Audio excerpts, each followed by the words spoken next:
Welcome to Susie's Enchanted Crossroads, a podcast that helps you navigate your journey through the crossroads. I'm Susie, and together we will be taking a deeper look into witchcraft and spirituality. So settle in, and let's get this episode going. Welcome back, gorgeous souls. All right, we are around this last segment of the moon and all of the cycles, all the phases in the cycle, excuse me. Um, And I'm pretty excited because I love working with the moon. And I feel that there are different phases that don't get a lot of attention, as I had stated before, right? The full moon, as we have a full moon in Capricorn coming up this week, Thursday, actually. So when you're listening to this on Wednesday, it'll be tomorrow. And there are just other phases in within the moon cycle that obviously are not popular and don't get utilized enough. And the phases that I'm talking about next are the waning moon. Now, these for sure don't get a lot of attention at all, especially coming off that full moon high. But there are beautiful ways to work with the waning moon period because, as I had said, this falls right after that full moon and it ends the day before the new moon. So we have this beautiful section where we are asked to look within. So, I guess since I already got started, let's get into it. I hope you're doing well. I know there was a lot going on. And I do want to take this time to just just say that I am thinking of all of those that were impacted in the flood here in Texas, in Kerrville. It's heartbreaking. I was even more so than I am now, very, very angry. Um, and it never ceases to amaze me how selfish people are. And to say and I guess I can, because I try to I don't know, play devil's advocate, see both sides, but where people are like, don't make this political, don't make this political. These are, people's lives. Yeah. Yeah. Hello, it is people's lives. But this is very political because a lot of like the weather service, NOAA, they were all budgets are being cut. People were offered, early retirement or you're just going to lose your job. So of course people are going to take it. There's just funding that's cut. So what do you think was going to happen?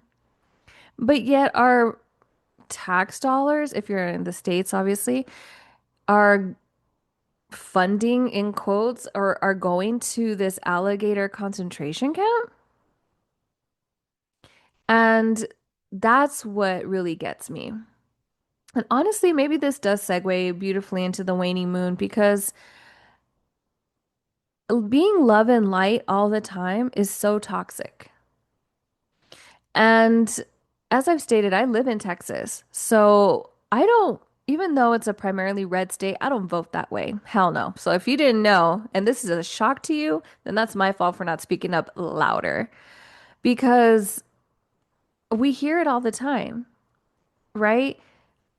And these government elected officials love to throw out there, oh, we're going to support, teachers and, we owe it to our kids, for their brighter future and this and this. And, it's music to everyone's ears where it's really just dog crap wrapped in a beautiful wrapping paper. And it's like, open up your eyes, people. Like, if it's too good to be true, it probably is. Especially if someone is trying to gain power, right? Governor, president, whatever, a seat somewhere. Especially if they haven't been around the people that they're representing in any capacity except for over them. So, yeah, unfortunately, this is very political, very. And people lost their lives, children. And it's just as disheartened as I was when we had the Uvalde shooting here. And we, um, well, by we, right? Most of us did want gun reform, but people were just like, no, no, no, and still blaming, our governor, rightfully so, but they still put him back in office. Why? Because he said, no, I'm going to let you keep your guns. Now, this topic I will be discussing more, in depth over at my Patreon called Spirituality. And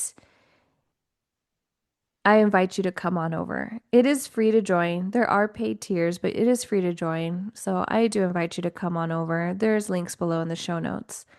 But the way that this just kind of segues into the waning moon, as I said before, you can't be love and light all the time. That's very toxic. There's a shadow part of you, and it's not evil, it's not scary, it's a part of who you are. And as we are looking at the waning moon, this is a time where it's starting to come into the new moon, which is like that dark period, right?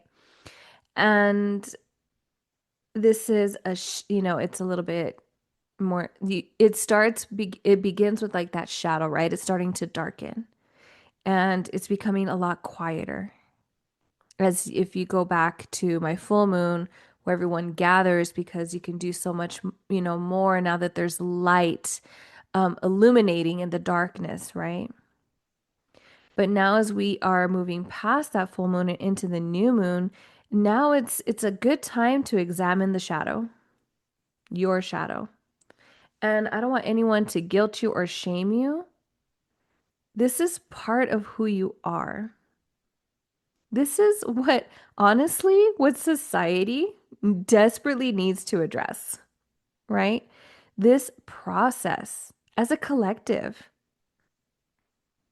we need to we need to really look within, right? And pinpoint what it is that needs healing, right? In order to move forward.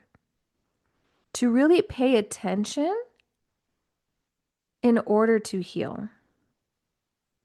And honestly, this waning moon that's coming up is just the best time to address these difficult aspects of our lives.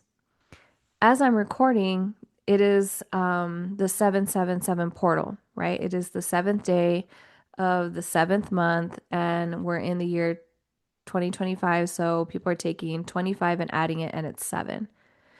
So this is a very powerful, abundant portal. And if you miss it, you're okay because this is the first of many. And we see these monthly. It's just if you can recall, we just see this portal, right, where you can things are just a little bit more tangible or you're really heightened in your awareness over it, right? Of the beyond and what you can manifest in your goals. And this is a beautiful time right now because this waning moon is how we process information moving forward, right? As we examine parts of ourselves. And like I said, the waning moon is right after the full moon, right? And right before the new. And if you are to raise your left hand, okay, and you make it into the letter C, the waning moon will nestle into the left portion of your left hand. Our heart is on the left side. In ancient times, our left side was thought to be more receptive and the intuitive side. And this part I did get from my moon book. And so over the course of about 2 weeks, the moon orbits closer to the sun, right? And the light hitting the face of the moon declines and the sky becomes darker because we're getting ready for this new moon. And so as we look into the different phases, the waning moon signals it's time to, you know, clear the fields. Like I said, clear the weeds out before planting that new seed, right? And as part of this lunar phase, it can help you um, get rid of those tendencies if you are one to keep pushing forward when you need to take a break. This moon is perfect for that. Or these moon phases in the waning moon is the perfect phases if you're one to just continue to push forward even though you need to take a rest. Um, this is the interior work. So, this is the time you give yourself credit and allow yourself some space for rest and really think about everything that you've been manifesting or working on in your goals. Okay, so the phases of the waning moon, we have the waning gibbous. Okay, and this moon phase mirrors the waxing gibbous. Okay, and this is the time right after the full moon. Okay, and just before the quarter moon. So in the waning gibbous, this period usually lasts about a week, but this is like the disseminating moon. And the information that you have is your unique wisdom in this phase. You have become what is shared with the world. This is a time for you to stand in your power and share your voice. And since this is just the time after the full moon, this is also the time of like that second harvest, a time to receive those useful messages. This is a time where we calm the nervous system and try to make sense of the more surreal experiences that you have been just going through. After the waning gibbous, we have the last quarter moon. And the last quarter moon occurs during it's where it's 50% illuminated. I'm sorry, excuse me. And the first quarter, and as with the first quarter moon, the last quarter moon, the tides are at their lowest. So this is really invoking a sense or a feeling of calm and equal balance because this moon is illuminated 50% and you can see its shadow 50%. This is your pivotal point. Now, this last quarter moon can provoke some feelings, right? Torn between what you want and maybe the past, right? Maybe past hurts, past resentments. But these are the things where if you're recognizing it, beautiful things that need to be released. Especially if you are planting a seed where you're going to have to make a big decision and a big choice. This is where you really come clear with yourself. And this is a beautiful time for you to shed any guilt, any sadness. This is the time where you're having those conversations, like to clear the air, reflection. After this last quarter moon phase, we have the waning crescent. And the waning crescent is sometimes called the balsamic moon. Balsamic means healing or soothing, so like a balm.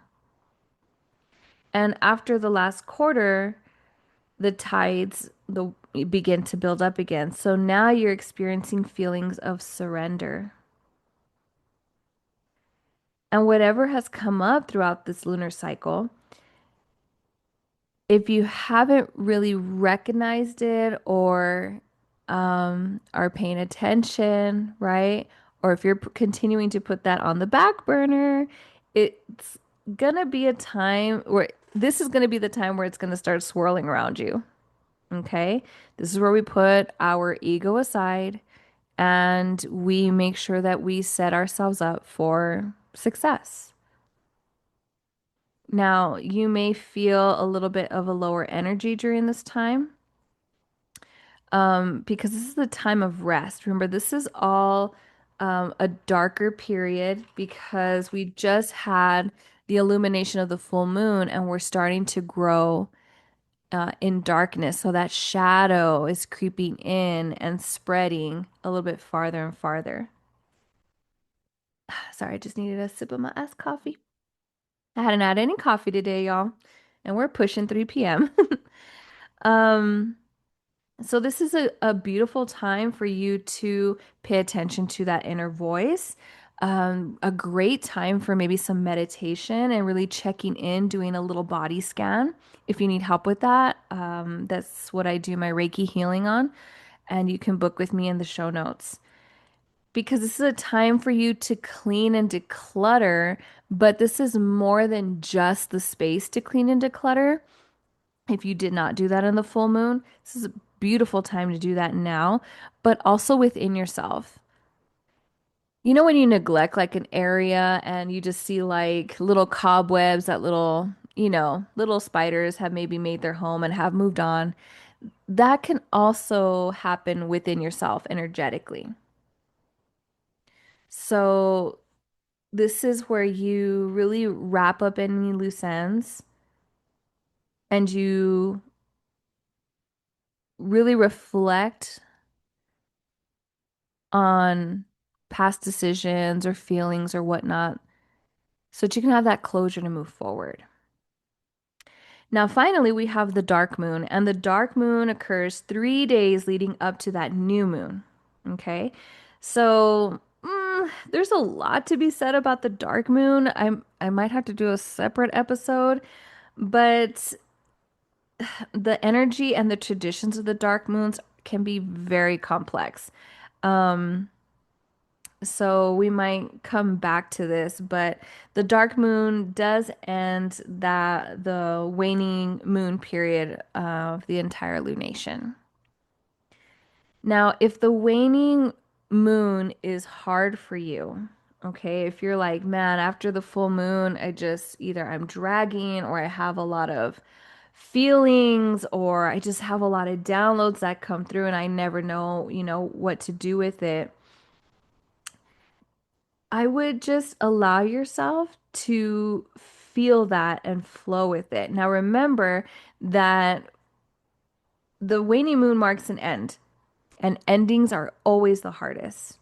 And remember, in the other episodes, I really, really advised you to have to start moon mapping. And as you're moon mapping, each phase, you should be taking note on how it is affecting you personally.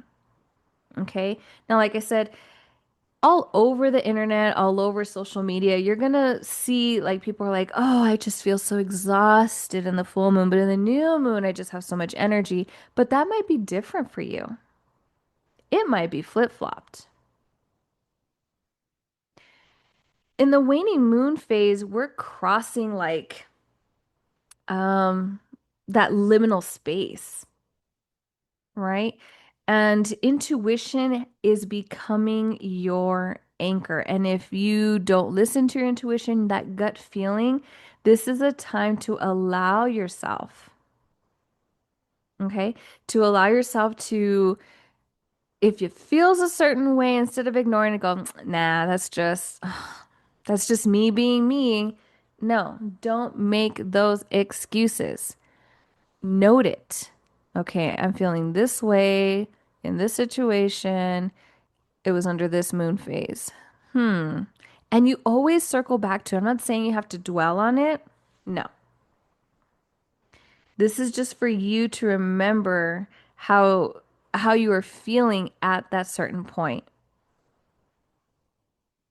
Now, like I said before, the second harvest takes place over the first few days of the waning moon, right? During the waning gibbous phase.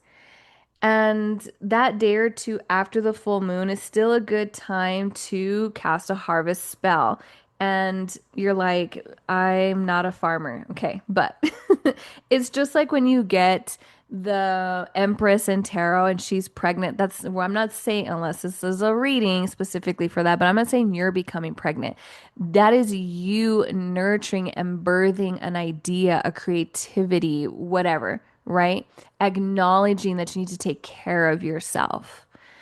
And the second harvest really does bring us somewhere because that is our growth.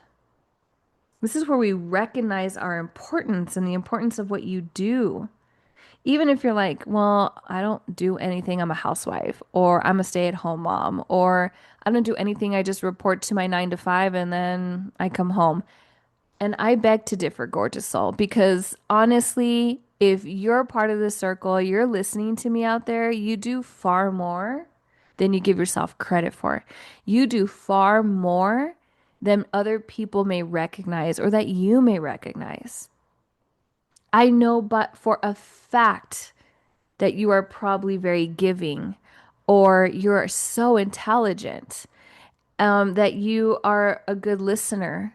You allow someone to go ahead of you in the grocery store if they only have 2 items. Like, I know that you're the most hard on yourself, but this is a time where we really utilize our growth and decide where we want to focus and why. The waning moon is a good time to clear and release and do emotional weeding, right? I know you're like, damn, harvest, weeding. It's just, everyone knows how to about pulling weeds, right? This is like making sure your fields are clear for the harvest because you want to make sure that you get that done now. Let go of the bad habits, basically what I'm saying, right? Because if you allow those weeds, you know what? Next weekend, I'll pull those weeds. Well, something happens next weekend, right? You can't go outside because it's raining and it's pouring rain. Oh man, I'm gonna have to wait until another weekend to pull those weeds. And when we wait too long, then those weeds become either massive in size and the roots have really gotten in there. So what could have been an easy little pool is now shit. I got to get out, the screwdriver and really make sure you get those roots, because if not, that weed's going to come back. Or now you have a plethora of weeds and now you're out there for longer than you anticipated if you would have done it right away. So, as we're talking about roots and you're understanding why you're doing what you're doing, remember that focus on the roots of this pattern. Keep asking yourself the who, what, when, where, why until something breaks through. Okay, why did I feel the need to procrastinate on pulling these weeds? And obviously, I'm not talking about real weeds. I mean, yes, you should go pull your weeds if you've been neglecting it, but what is that weed? Is it self-doubt? Is it imposter syndrome? Is it fear? So once you've really given that root a name or, whatever a source, we can really start to break through what that means. And during this time, you'll be able to feel that shift. And yeah, it's a vulnerable space. It really is.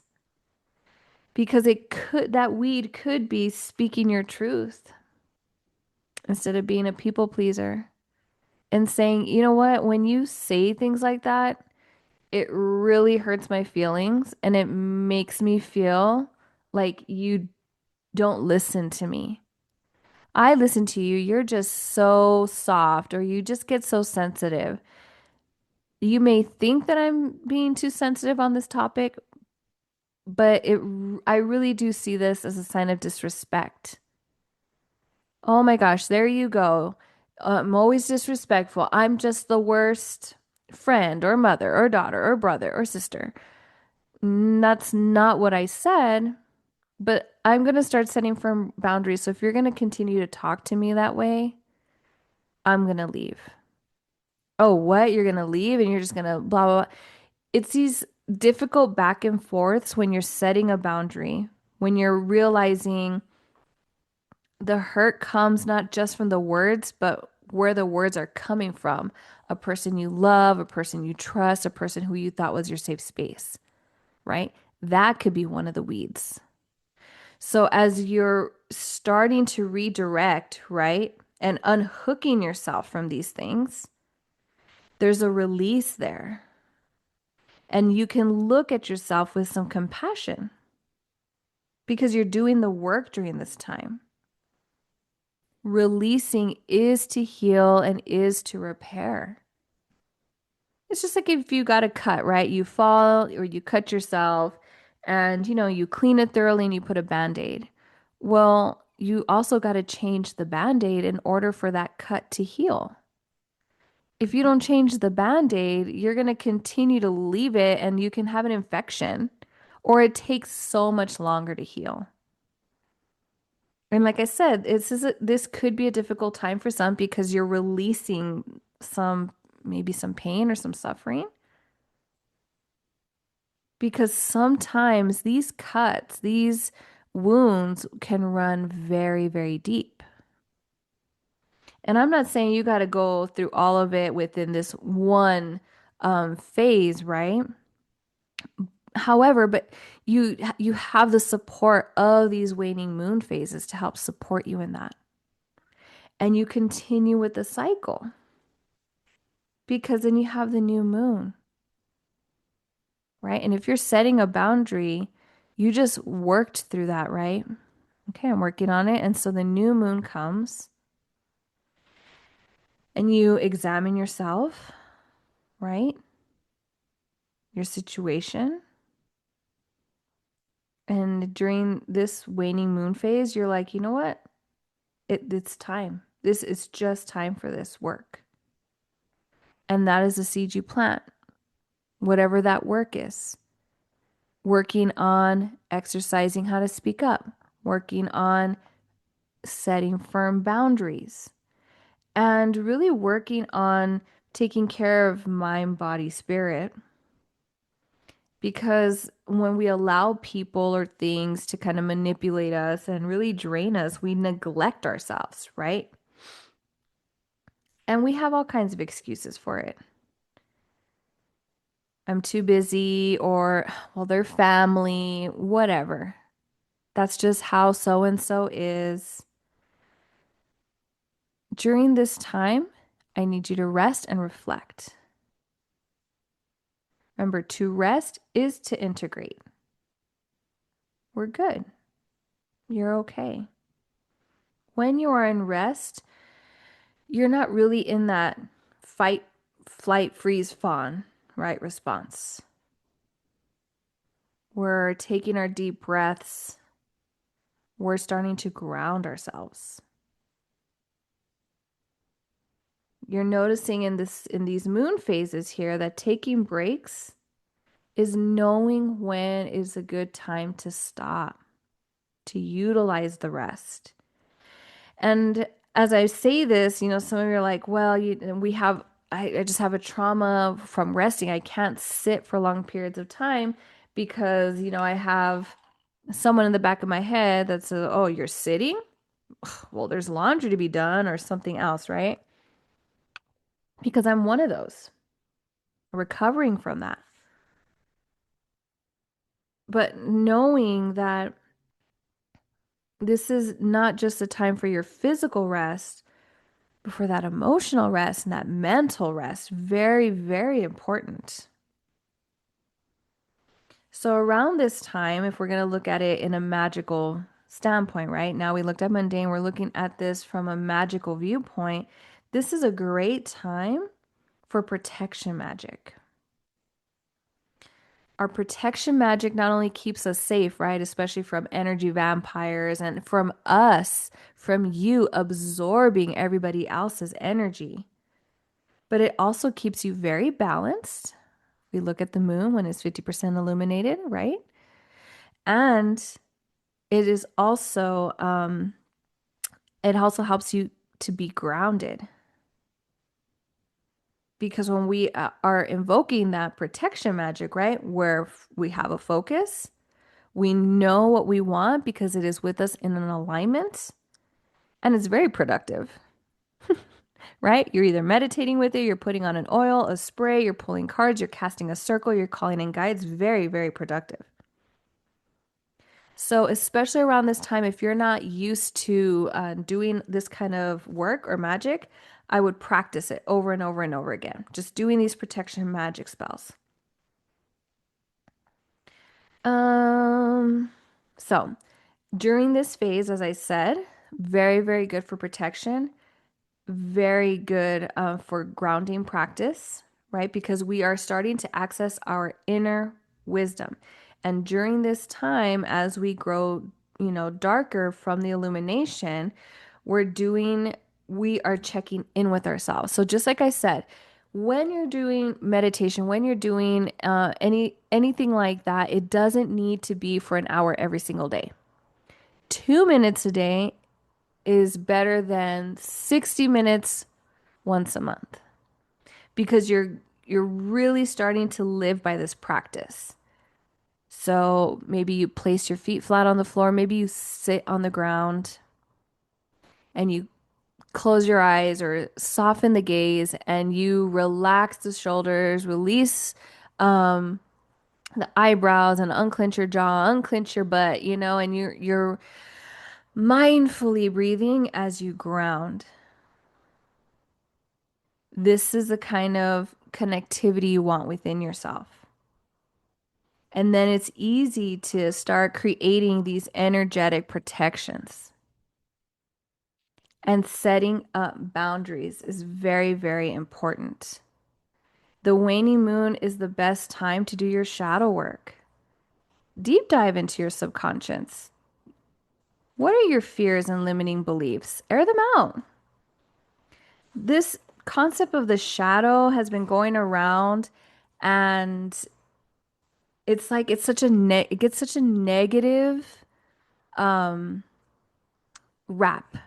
right? Like, oh my gosh, you can only be love and light. You shouldn't be looking at that shadow. It's just evil. You always want to just live in the moment and be and just put a smile on your face and just erase the negativity. You can't do that. This time, and I'll come back to it because I would be a procrastinator, right? We procrastinate on pulling out those weeds or clearing out for the harvest, right? It could be avoidance. You can be projecting things upon other people. It could be passive aggressive, lying, outbursts of anger, sadness, defensiveness. Those are parts of examining your shadow and why you maybe have these issues. And sometimes it's just basic ego. We all have it. Jealousy, insecurity, arrogance, this need for control. Or maybe, you blame yourself for a lot. You give yourself a lot of guilt because that was placed upon you. Now, as I talk about shadow work, sometimes as you go deep into that shadow, because everybody is different, yes, you want to be with someone who can help you through that. So maybe a counselor, a therapist. Because honestly, shadow work is ongoing. It's forever because it's part of you. And we shouldn't ignore our shadow. We should embrace it because it's who we are. And we can hold ourselves accountable and process collectively what is going on around us. Look at what we're doing to each other. Love and light, that's spiritual bypassing. This is ignoring it when we have a history of colonization. Now, I know that's for another time, but that in itself is the best time to really start working through those blocks and the limiting beliefs within the waning moon time. So, as far as waning moon magic, as always, you should try journaling. And again, I use journaling very loosely. So, you could draw, doodle, free write some poetry. But there's so much that could be done here. Yeah, you can do some banishing spells and some hexing. Great time if you're gonna throw someone in the freezer. I love me a good freezer spell. But casting spells at this time is like any time, right? Is to really see how you feel as you're moon mapping. Because this is a time maybe where you wish to release your attachments and your fears and your desires, right? And as far as desires, maybe looking at it that things are holding you back or anchoring you down instead of moving you forward, like I don't know, fears or maybe you're reprogramming yourself. You can also do some uncrossing spells to maybe break those attachments. As always, have a waning moon altar. You can have your altar for every phase, but if you are really looking into this time, especially letting go of anything, maybe saying some goodbyes, especially if you're holding grief and a lot of sorrow. And I want to remind you, I know I've talked about this a few episodes back, but even if you were promoted, okay, and it's the promotion you've always wanted in your job, but it does call for you to move offices, move the building, maybe even move to a different part of the city, you can still have that grieving process because maybe you've been in that space for a while, or you've made at least one friend there, right? We all have that one special friendship at least, where we share our work trauma with each other. And that's okay because, hey, if they're a great friend, they're happy for you, right? You get that promotion, you move on, you found that new job, whatever the case may be. And they're happy for you, but you can still grieve that because now you're starting a new chapter. You're starting going down a new path, and you're going to meet new people now in a new office with new clients or whatever it is. I will tell you myself, I've had this this 2002 white soccer mom minivan, and it was used. I had all used cars. And I hated that van because I was like, oh my God, I look like a soccer mom. This is so embarrassing. I have to drive this van. But over the years, and I mean years and years and years, that van moved me from apartment to apartment. It, we had the minivan, so of course, everyone piled into our cars when we went bar hopping. Went on different vacations. We took out the seats so that way our puppies could, have ample space to lay down and sleep as we went from, one state to the other. There was a lot of memories. And in 2020, it was time to say goodbye.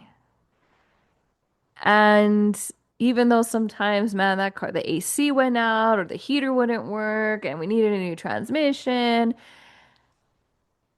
it it was still like my van. You know what I mean? And so I did grieve that van, the soccer mom van, the truckster, that's what it was called. And even though, I really did need a new vehicle, that was my time to grieve moving forward. And it's still a beautiful thing. It still held very beautiful memories.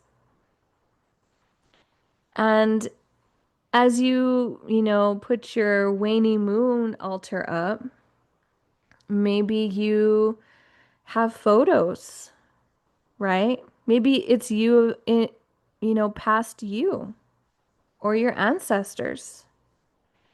Maybe your moon altar is a place for you to let go of, like I said, what you've been holding on to so that you can start moving forward. Your moon altar in these phases could be releasing unwanted energy at this time and processing. But you're also can, but your altar can also help you in reaping the benefits of doing the work, right? Doing the work when you did working under the new moon, the waxing and the full moon phases, and now it's a practice of receiving and a time to trust and rest. So let's say you started since the new moon, and now you're all the way up to here. Okay, you know what? I'm gonna light this candle and just sit in quiet because I've been doing the work. Now it's a time for me to sit, relax, and allow it to be. And as you move out of that, and we have the new moon, and you're reflecting, now it's like, okay, do I still continue to move forward, or what are some little changes here and there that I can do at this time? And of course, you can do your divination practices, um, pulling some tarot cards, but also some journal prompts, or maybe just sitting in reflection. So, something, how can you protect your energy? Um, how can you deal with something that you've been putting off, procrastinating on? Maybe what do you have to clear away before you start the new cycle with the new moon coming up? Remember, this is also where you're getting these downloads. So, where do you feel called to share your knowledge? And how are you going to do so? This is a great time to even sit and journal what is draining my focus or my energy. Now, as you're doing all of these moon workings, remember that if you're trying to call in abundance at this time, because like I said, we had the 777 portal and we have the Lionsgate portal coming up next month in August. I'm not saying you have to wait for the waxy moon phases. Right now, you should be asking, okay, what's draining me where I'm not getting to where I want to be? So, under the waning moon, you're releasing any blocks that are, anchoring you down from your goal. You want those blocks released. So when it's time to move forward and you're in the waxing phases, now it's like, all right, I'm calling in this abundance and this is really going to amplify that spell. But you never have to worry about waiting for moon phases. You just have to tweak your spell a little bit, tweak the verbiage. I hope you really enjoyed this segment of the moon phases. And I hope this really opens you up to utilizing the different phases of the moon instead of, the most popular ones, because it could really help you in growing and really working with your spiritual practice. All right, don't forget, all the links are in the show notes. I hope to see you on my Patreon. We're having a blast over there. Same with my newsletter. And make sure you're following me on my socials because I always have special little drop sales. So currently, well, I did just have $7 tarot card pulls. And sometimes I just drop those on the fly. So make sure you are following. And until then, I will see you at the crossroads. Thank you for listening to this episode of Susie's Enchanted Crossroads. I'd love to hear what resonated with you, so don't be shy. Tap the links in the show notes to send a message or share your thoughts. Make sure you leave a review because your voice helps this community grow and guides others to find this podcast and their magic. Want even more enchantment between episodes? Sign up for my weekly newsletter for rituals, energy tips, and exclusive updates. And don't forget to follow me on my socials on Instagram and TikTok for your daily doses of magic, silliness, and behind-the-scene moments. If you felt a little magic today, share this episode with a friend who might need it. And until next time, I will see you at the crossroads.